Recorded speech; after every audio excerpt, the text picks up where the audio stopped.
The silence from Buckingham Palace is deafening, but the noise coming from the royal bank accounts is a scream. The financial umbilical cord hasn't just been cut, it has been severed with surgical precision. For months, we heard the rumours. We heard the threats. But now, sources confirm the deed is done. King Charles has officially instructed the Keeper of the Privy Purse to execute the order. The £1 million personal allowance? Gone. But the real kill shot, the one that changes everything, is the security detail. The King has effectively served an eviction notice by bank transfer. He has stopped paying the £3 million annual bill for Andrew's private protection. And yet, the Duke of York remains inside Royal Lodge. He isn't leaving. He has guards at the gate. If Charles isn't paying them and Andrew is supposedly broke, who is? Welcome back to Royal Family Daily. If you want to understand the money trail the palace is trying to hide, make sure you smash that like button and subscribe right now. We are following the cash, and it's leading us to some very dark places. Let's look at the math, because right now, the numbers represent a mathematical impossibility. This is the siege of Royal Lodge, and every siege comes down to resources. Forensic accountants looking at the Duke's known finances have run the simulations. It's grim. Based on his known liquid assets, the scraps left over from the sale of his Swiss chalet, and the settlement of his legal cases, Andrew is burning jet fuel in a go-kart. The burn rate of maintaining a 30-room mansion and a private police force is astronomical. Their estimates are precise. He has a maximum of 18 months. That is the hard deadline.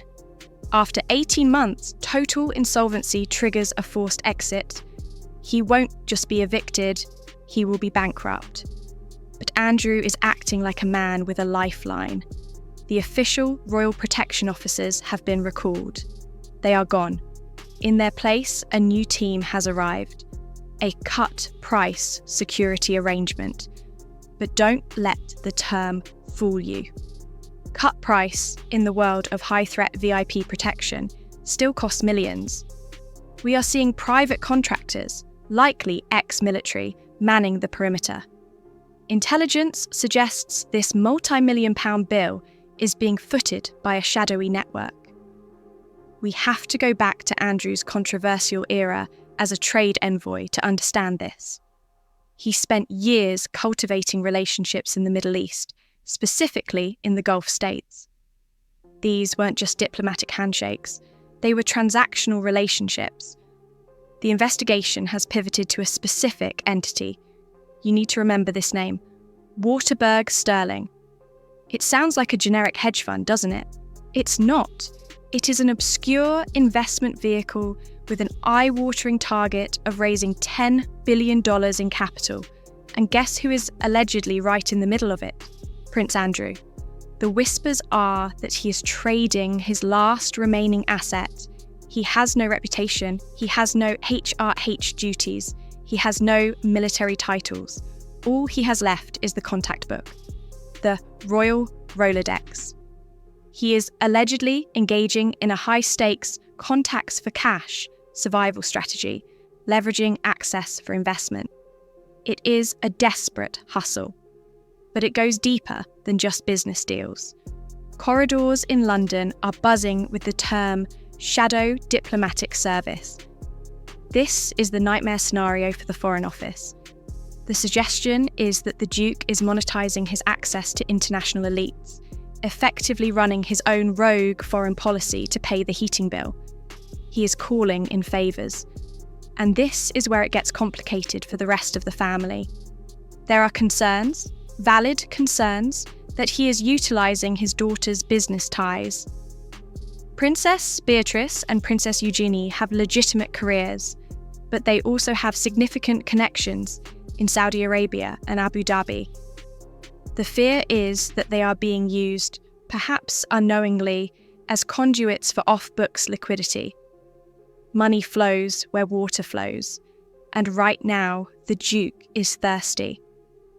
While the international intrigue plays out, the reality inside the gates of Royal Lodge is becoming Dickensian. It is a tragedy of errors. Contractors who have been on site report a shocking state of decay. This is a Grade 2 listed property.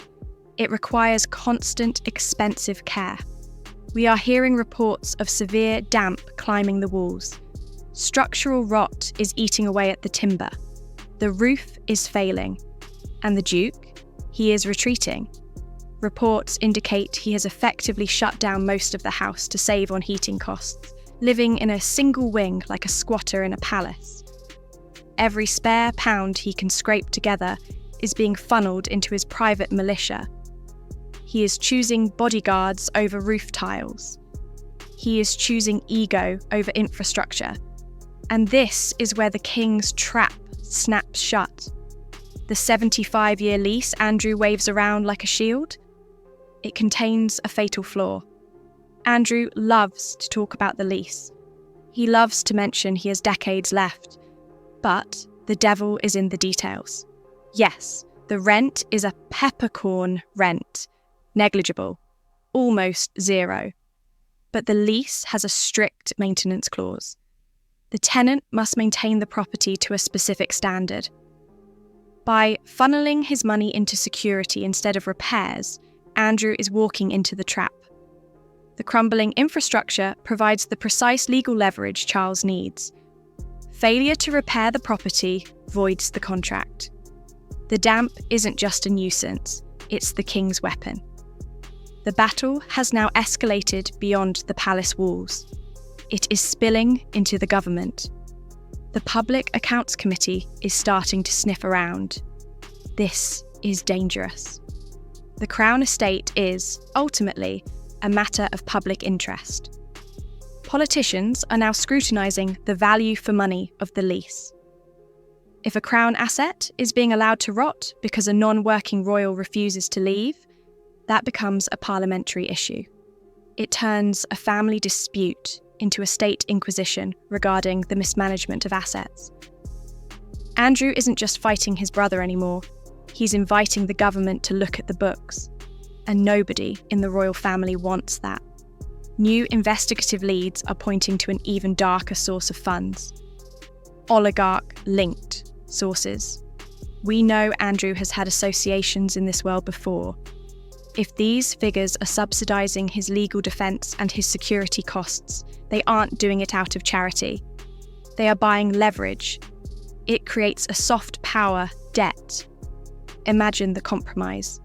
A senior member of the British royal family, financially beholden to foreign oligarchs, just to keep a roof over his head. It compromises the monarchy's neutrality. It creates a security risk that MI5 cannot ignore. Even from the sidelines, Andrew is becoming a liability on a national scale. We are witnessing the endgame. This is a critical liquidity crisis. It's a game of chicken between a king with infinite patience and a duke with finite cash. The shadow economy, the deals, the Middle Eastern favours, the potential oligarch handouts has to outpace the accelerating rot of the building. And right now, the rot is winning. The damp is spreading faster than the wire transfers. The king's strategy is brutal but effective. Financial starvation. He doesn't need to drag Andrew out. He just needs to wait for the money to run out and the roof to cave in. The humiliation is total. The siege of Royal Lodge will not end with a treaty. It will end with a surrender.